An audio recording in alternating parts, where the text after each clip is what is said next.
కంచికామకోటి మఠానికి 64వ పీఠాధిపత్యం వహించారు చంద్రశేఖరేంద్ర సరస్వతి అన్న పేరుతోని.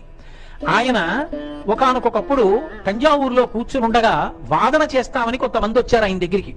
ఆయన అలాగే చేతులు గాని వెళ్లి చక్కగా దేవతార్చన చేసుకుని రండి సత్కరించబోయారు. సత్కరించబోతే వాళ్ళు అన్నారు, మాకు ఈ సత్కారం వద్దు, మేము మీతో వాదన చేసి మిమ్మల్ని గెలవాలనుకుంటున్నాం అన్నారు. చాలా సంతోషం, తీర్పు చెప్పేవాళ్ళు ఉండద్దు, అందుకని ఆ పక్కన ఉన్నటువంటి జిల్లాల్లోంచి పండితుల్ని పిలిపించి కూర్చోబెట్టారు. కూర్చోబెట్టి ప్రారంభించండి వాదన, మీరేం చెప్తారో చెప్పండి అన్నారు. వాళ్ళు చెప్దామని మొదలుపెట్టారు.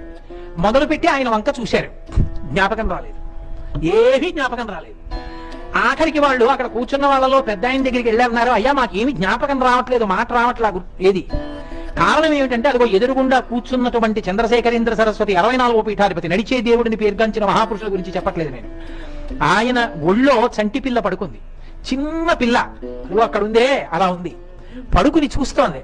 ఆ బోసి నవ్వులతో ఆ పిల్ల చూస్తుంటే మాకు ఆ పిల్లనే చూడాలనుంది, గుర్తు రావట్లేదు ఏమి, ఆ పిల్లని దింపేయమనండి పీఠాధిపతులు అన్నారు. వెళ్ళి అడిగారు, అయ్యా మీ ఒళ్ళో పిల్ల ఉందిట, పిల్ల నవ్వుతుంటే వాళ్ళ గుర్తు రావట్లేదు, పిల్లని తీసేయండి అన్నారు. ఆయన నవ్వి అన్నారు, నేను సన్యాసిని, నా ఒళ్ళో పిల్ల ఎందుకు ఉంటుంది, దండకమండవాలు ఉన్నాయన్నారు.